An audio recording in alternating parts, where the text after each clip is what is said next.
Well, hello, my friends. Welcome to me, your host, Christian Watson. So, my friends, many of you, I'm sure, saw the Biden State of the Union address that was given recently. And in that State of the Union address, Biden went down a bunch of different topics and different issues in his characteristic way, in a way that was written out for him, in a way that was prepared for him, as all presidents do.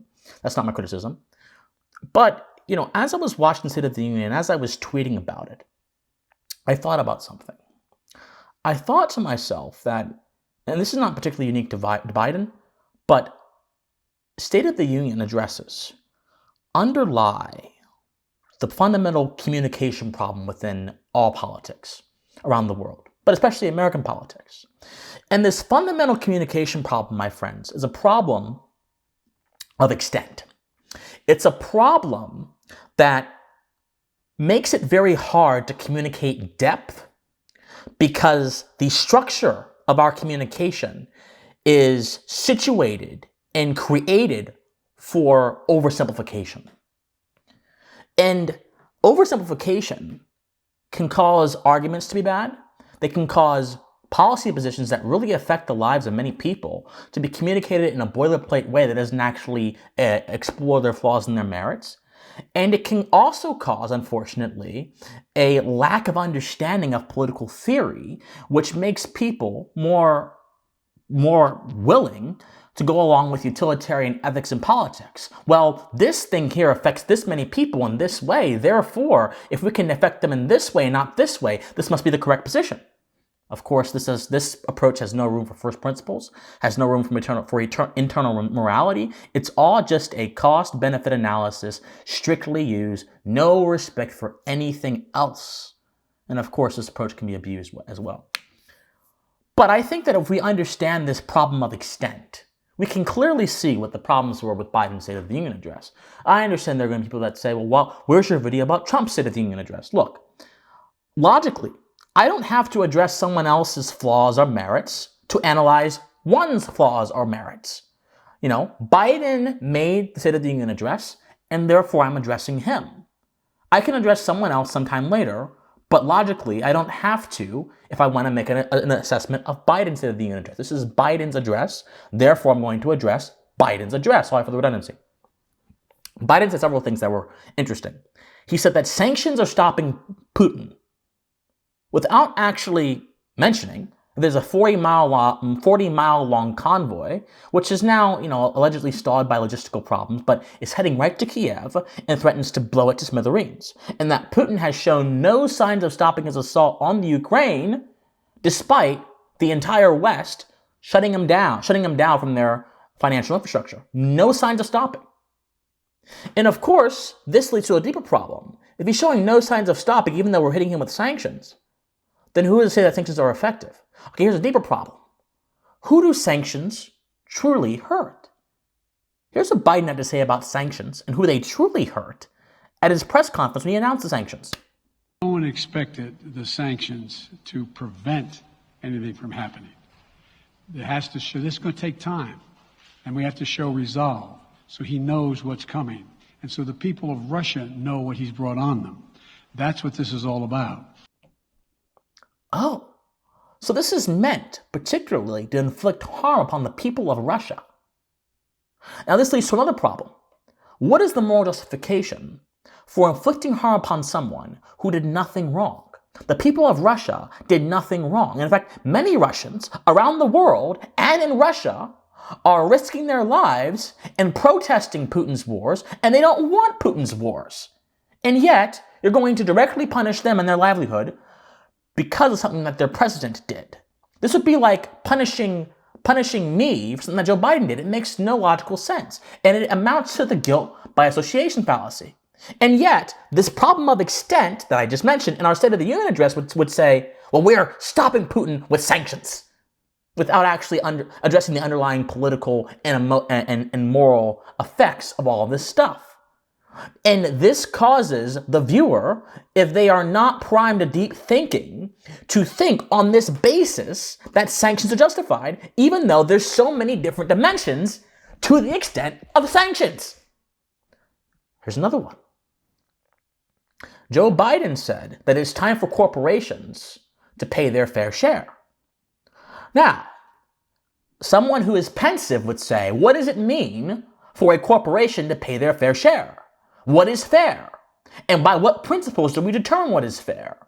And doesn't the idea of fairness change on the basis of how much money someone makes? Because if the object of the fairness is the money, paying, in other words, their fair share, then what if someone makes $1 billion 1 year and $1 million 1 year? Obviously, that's a very stark inconsistency that that probably doesn't happen. But still, here's the point in principle. What is the fair share for that? Again, it would fluctuate, it would change, and therefore, the effect of someone paying their fair share would not be consistent, and therefore, it would not be a reliable means of government revenue. Now, I just made a utilitarian argument there. One that I don't even really think is correct, in the sense that it ignores the broader issue. The broader issue is, the government has no moral right to set what is fair and what is not fair in terms of how much of my property they can take. In fact, the government has no moral right to take my property whatsoever. So the idea that the government can set any standard for how they can take my property is not confirmed by the premises. And the premises is they can't do that morally. But once again, no matter where you fall down on the taxation issue, Biden's approach to this topic of taxation and fair share does not investigate its own premises. It simply assumes a set of premises. It moves along with them as if they are true. It's assuming an argument is true. It's assuming one's logic is true without actually investigating them. It's ignoring the Emersonian adage that we have to investigate goodness to see if it be goodness, and it's accepting these ideological presuppositions as eternal truths. And when you accept your stuff as eternal truths without actually investigating them, what happens? Every other perspective that rests out there, that challenges you, is simply a lie.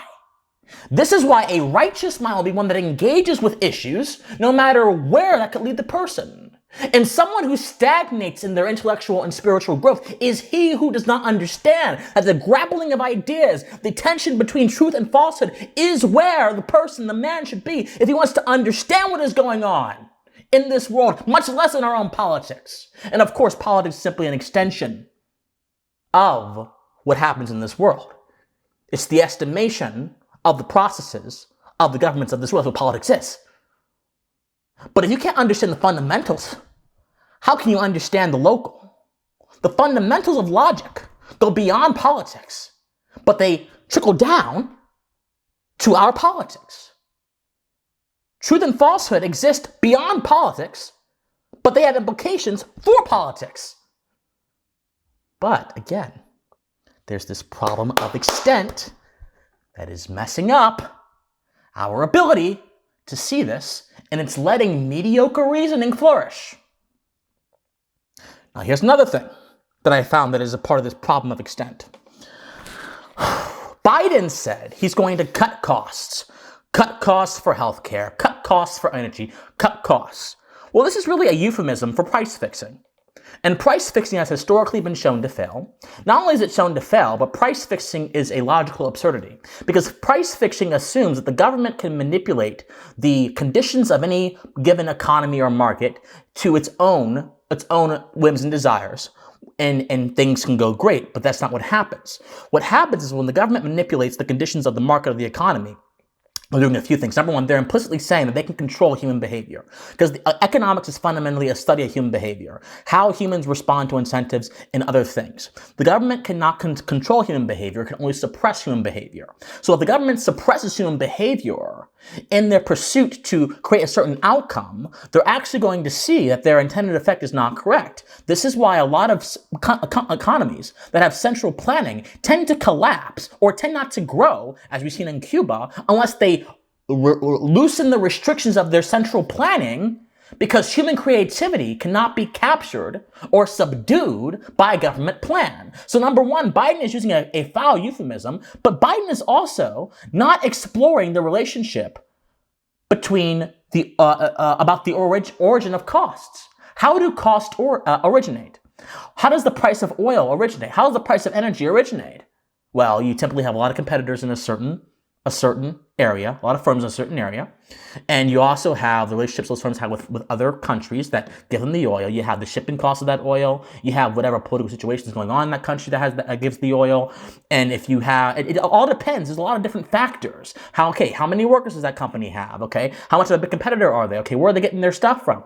There's a lot of different factors that go into creating the price. How's the global oil market? How much oil is in the market relative to this area as opposed to this area? If there's more oil in a certain area, okay, then that means that prices can be lower. If there's less oil, it means that prices can be higher because, again, supply and demand, scarcity, all the stuff that they teach you in economics class in high school go into the production of a cost, the production of a general price, which reflects all the costs. But Biden does not want to consider these relationships because, once again, there's a problem of extent. And again, this is not just Biden's problem, but this is the problem with so many political pundits and commentators and politicians, is that they'll come out and say, okay, Biden is wrong on this, and this, but you won't actually reflect beyond the numbers, beyond the data, on what permits Biden to say this kind of stuff and receive the same kind of criticism any other president receives that does nothing to move the needle towards a smarter idea of politics. What does that? What does that? It's a mediocre thinking bound to these terms that has absolutely no desire to check itself, to reevaluate itself, and to understand exactly what the hell is going on. And I'm sick of seeing it. I'm sick of seeing this kind of stuff happen. I'm sick of going on Twitter or going on the news and seeing this same kind of thinking being used to justify so many moral atrocities. I'm sick of people saying, well, we gotta explain things to people like they're fifth graders. No, I'm sick of it. I'm sick of journalists saying they get to write for a fifth grade argument. I'm sick of it. I'm sick of it because it does nothing but degrade our ability to have a smarter and better kind of politics and governance. I'm not even saying that politicians have to agree with me, because there are politicians that agree with me that talk in the same exact way.